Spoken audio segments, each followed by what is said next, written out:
Letting go is the fastest way to attract rich clients. Welcome back to the channel, guys. I'm Andre, and in this video, I'm gonna help you go from the how can I sell needy attitude to how can I serve magnetic attitude that will allow you to attract rich clients. And most importantly, high value people, because this is what we all want. We want to work with amazing people. So if you're an online coach, consultant, or an agency owner selling a high ticket, high impact offer, this video is going to be perfect for you. Grab some coffee, grab some water, whatever works for you, and let's dive in. The first question, I want to challenge you with this question.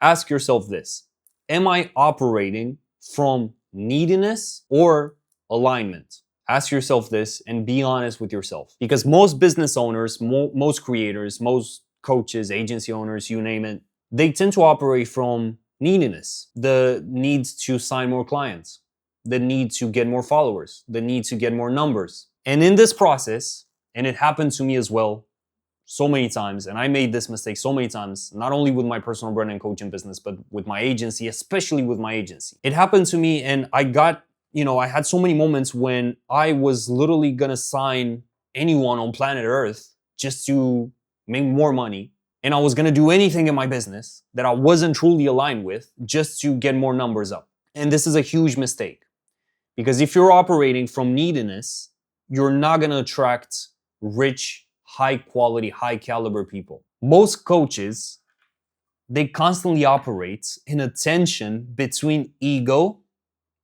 and service. So, what do I mean by this? Most creators, coaches, they are in this space, this tension, right? Between I have to get more numbers, I have to get more clients, I have to do this, I have to post this. And they also have this part of I want to serve people, I want to help, but it's more the ego. So if you're in that tension right now, if you're, stressed out about, oh my God, when am I going to get the next client? How am I going to sign them? What am I going to do? What am I going to post? I have to do this. If you're in that tension right now, take a deep breath. I understand what you're going through, because I went through that so much myself, and hopefully this video is going to help you. Let's talk about the energy of neediness versus the energy of power. So high value clients are actually repelled by desperation. Who would have thought, right? And if you cannot sign high caliber people, so amazing people who just send you the money and literally, tell you, done, let's start working, let's create something amazing. The problem is not your strategy, it is your energy. It's this whole what can I get attitude versus what can I give. When you operate here with what can I give, right? How can I have an amazing impact? Every single conversation, every single thing that you're doing with your personal brand, with your business, that's gonna transpire, right? People are gonna feel that. And you're gonna lead with that attitude of how can I serve people? Not how can I get more? How can I, because again, high value clients are repelled by desperation. Even if you made 10,000, 15,000 this month, if you're still desperate, those high value clients are gonna be repelled by that. So what usually happens in this process is what I like to call this desperation spiral.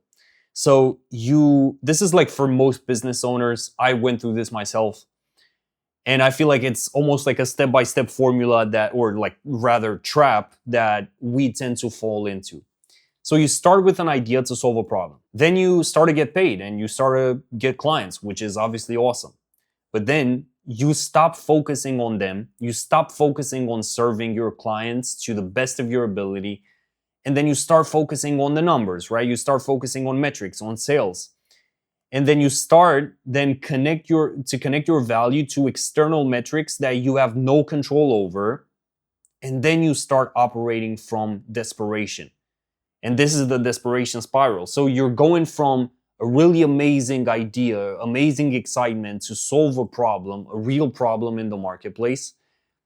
You start getting paid, numbers start to show up, and then you start it's like your focus is not on the clients anymore, not on the people, not on the transformation, not on improving your program, your product. The focus becomes the numbers, the metrics, the things that you have zero control over. And that is how you you end up operating from desperation, essentially, and you do not want to be here. And I'm going to help you essentially escape that spiral. And another thing is like this illusion of control is literally like killing your business. Because the more you try to force outcomes like sales, DMs, stuff like that, the less you're going to get. And I know it's like this weird thing, but I swear to God, like every single time I was so like try hard essentially to like get a client or get something, the further away I got from that, if like that makes sense.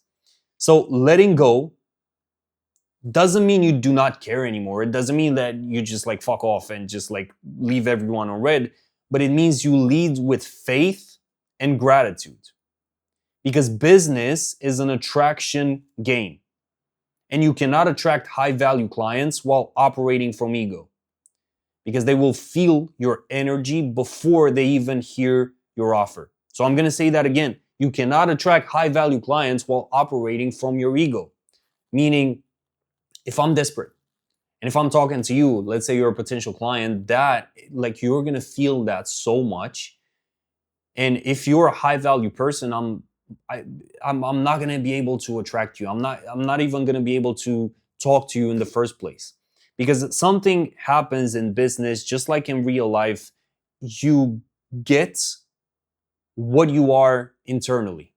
So your reality, your clients, your business, your brand, your content, that's only a reflection of what's going on up here. And this illusion, again, of control, of forcing outcomes and focusing only on outputs instead of the input, that is leading you farther away from the results that you want to get and the high clients that you want to attract. So what do you want to do here is obsess over their problems, the client's problems, more than your own, and care about them so much that it shows in every conversation you have. And I have some screenshots in here from my clients with like some amazing words that, like Georgie, for example, said, God sent you in the exact moment I needed a mentor. When Georgie joined, he's an empathy coach. We literally had a couple of conversations and that was it. Like he joined. And it was funny because he kept telling me like, dude, it feels like it feels like we're the same because like you literally get my situation so much. And I was like, yeah, because most of my time I spend obsessing over what are you guys dealing with so I can truly understand that, and then how can I like serve or like solve that problem, right? And that's the thing. When you obsess over your clients' problems more than your own and you care about them so much, that's going to genuinely show in every single conversation. Is every single conversation going to lead to a sale? Probably not. But I cannot tell you like how many times it was so easy for me to get a new client just from genuinely wanting to help. And I know it might sound cliche, but that's what that is. If I'm too obsessed, so obsessed with like my own problems, what's going on in my own life, how am I going to be able to serve? How am I going to be able to provide a true transformation? So again, challenge yourself with that. Am I more obsessed with my own problems or their own, or like my clients' problems? Because this leads me to the recipe for a magnetic brand. And it's this idea of like proving versus positioning.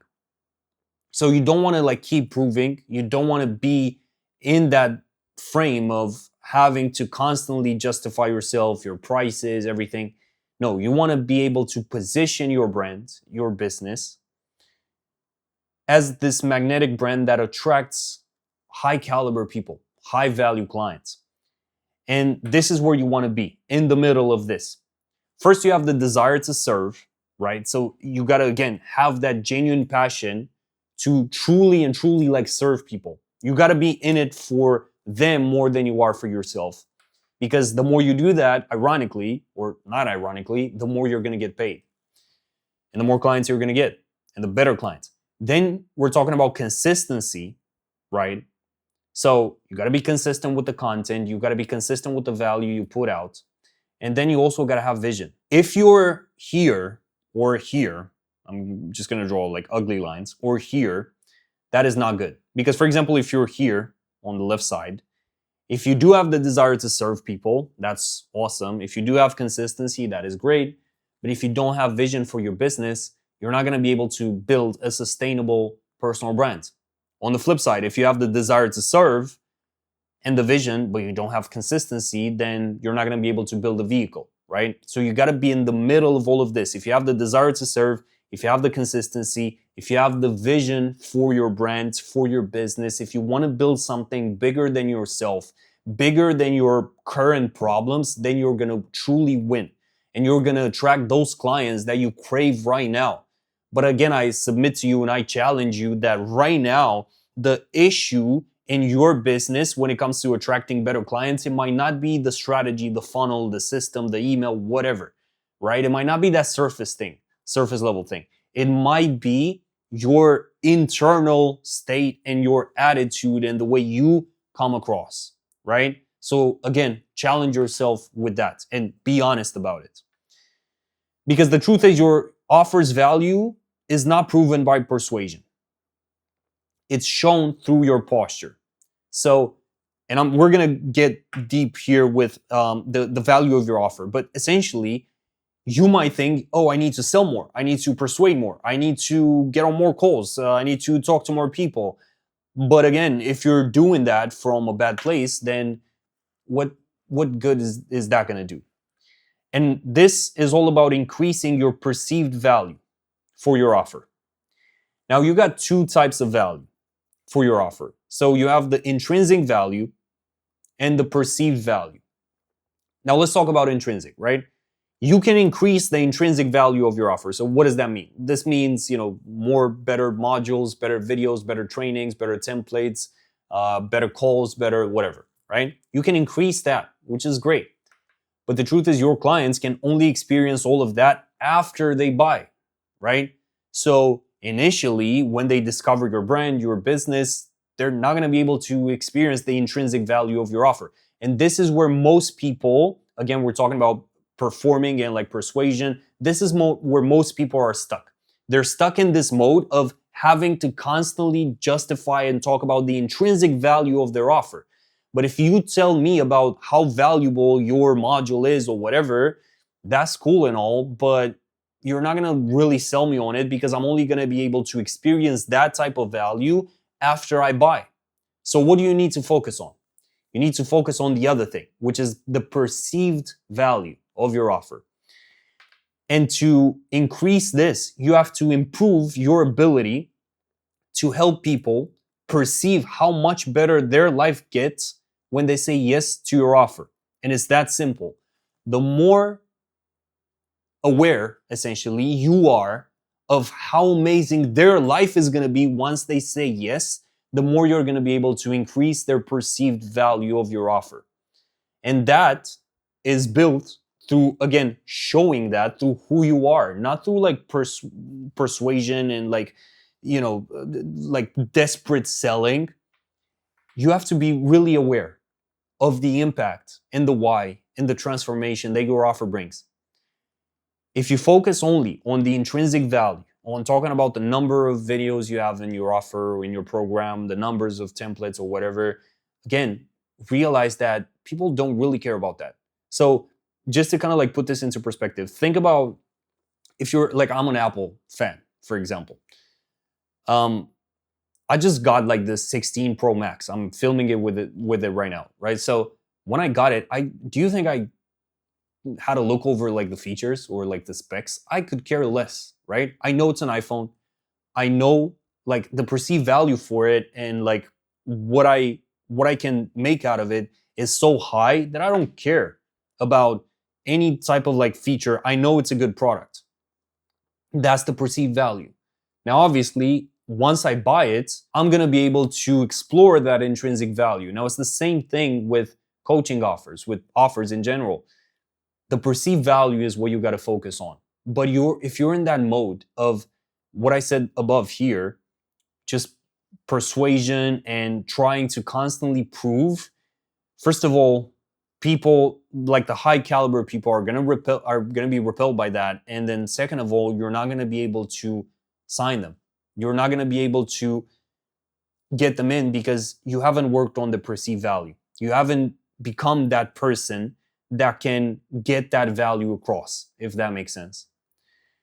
And again, I know I've said this, but like obsess with their desires, not your own. And until you are fully in tune with what they desire, your ideal rich client's desire, you cannot possibly communicate the true value of your offer. So if I'm not fully in tune with what you desire as a potential client, how am I going to be able to communicate the true value of my product to you? I'm not going to be able to do that. Think about, again, an example. If you walk into like a Rolex store, they know the desire that number one desire that people have when they like enter a store like that, right? Status. They want to get an amazing watch that is a symbol of status, of success, and they just feed and play into that desire. And that's how they're able to essentially sell without selling. And this is what we're talking about here. If like the more time you spend obsessing over what your ideal client wants, what your ideal client desires, the more in tune you're going to be with that. And then the more and better you can communicate the perceived value and the true value of your offer. So let's continue here. You want to use, in the middle of all of this, detachment as a sales strategy. So whenever you're going into a conversation, trying to sell your offer, stop trying to close and start actually filtering the people you want to work with. And ask yourself, is this aligned with my goals? Or again, going back to like the first point, am I just operating from a place of neediness? If you're not in alignment with your business, if you don't filter the people you work with, I promise you, you're going to end up with a really chaotic, messed up business that is not aligned with who you are. And this is literally what happened with my agency. So when I was running my agency, I had clients essentially for like web design projects and designing like brands. And I got to this point where, yeah, I was making money, but the clients were awful. Like they were so bad to work with because I wasn't filtering at all. Because I was too attached to money, too attached to metrics, too attached to outcomes. But again, if I use like an analogy, like think about like dating, if you're detached, if you're super relaxed, and if you operate from a grateful place, like, hey, I get to be on this like date with this beautiful girl or beautiful guy, whatever, and we'll just see what happens. And I'm grateful, I'm present, I'm open to whatever happens. But I just want to like find out more about this person if we're essentially like a right fit. If you're in that place, think about it, like everything is going to be way smoother, right? And again, the more relaxed you are, the more creative you can be, the more you can serve your ideal clients, and the more you can sell. So you got to be relaxed. If you're too attached to outcomes, too attached to external metrics, external things that you have zero control over, you're going to be blindsided by that, and you're going to take your focus off of what's important, and that is the people that you serve. But on the flip side, the more relaxed you are, the more grateful and present you are, the more creative you can be, and the more you can sell. So this was it for this video. I want to end with this again. Ask yourself, am I operating in my business from a place of neediness or alignment? And if you're still in kind of that neediness, and if you need help with all of this, if you actually want to sign your ideal clients, rich clients, clients that are a joy to work with, and scale your personal brand in the process, you got a link down below if you want to work with me. And also you can join my free private community and get my free trainings in the description below. And I'll see you in the next video.